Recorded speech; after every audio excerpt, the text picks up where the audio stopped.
আমার বট গাছ ছিল, কিন্তু এখন আর নাই।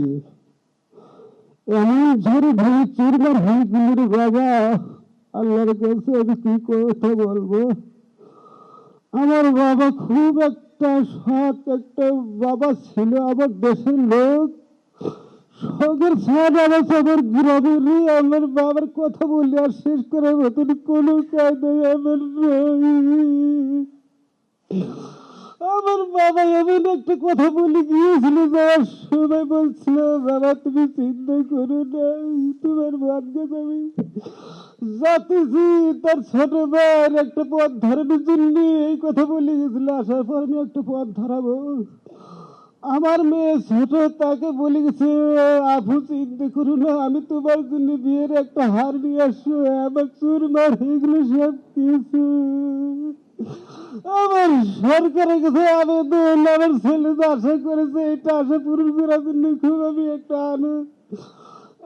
আবেদন জানাচ্ছি। আমার বাবার কথা বলি আমার শেষ নাই, আর কথা আমার কিছু বলার কায়দা নেই। মরহুম কর্পোরাল মাসুদ রানা দীর্ঘ 19 বছর বাংলাদেশ সেনাবাহিনীতে কর্মরত ছিলেন।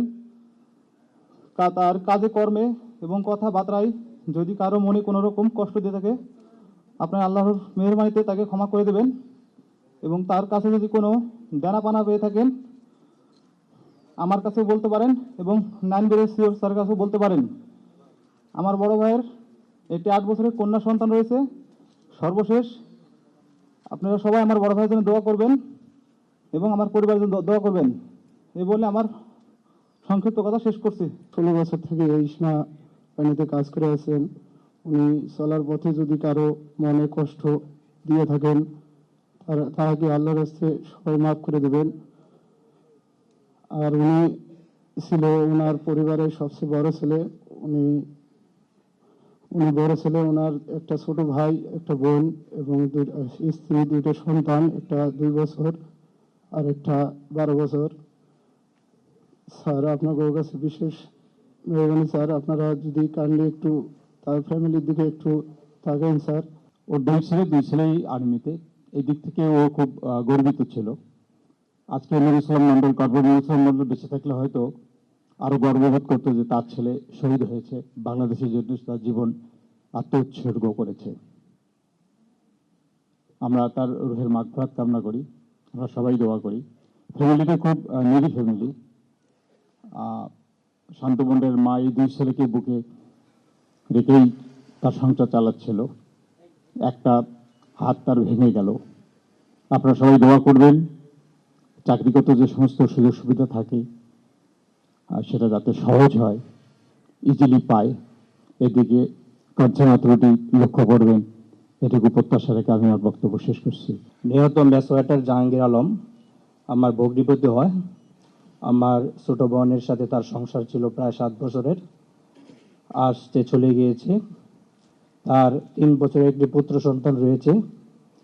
সে যখন তার সন্তান হাসপাতালে সিজারে হয়েছিল, তার ছুটি ছিল না, আমি তখন হাসপাতালে ছিলাম।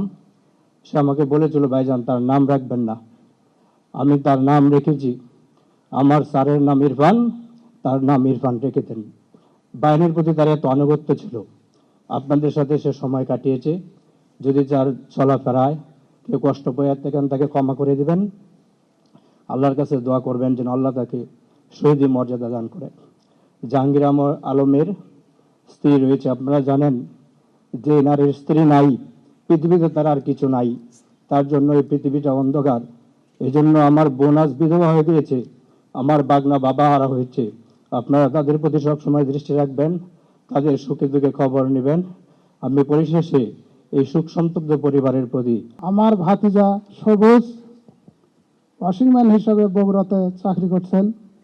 চাকরি করাকালীন সময় যদি আপনাদের সাথে কোনো ধরনের খারাপ ব্যবহার করে থাকে বা কোনো খারাপ আচরণ করে থাকে, তাহলে আপনারা নিজ গুণে ক্ষমা করে দেবেন।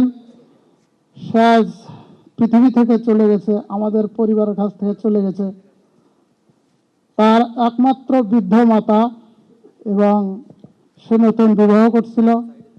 তার বাবা সবুজের 1.5 বছর বয়স হওয়ার পরেই সে মৃত্যুবরণ করছে। ফ্যামিলিটা অতি হতদরিদ্র, তার মাই তাকে কষ্ট করে মানুষ করছে।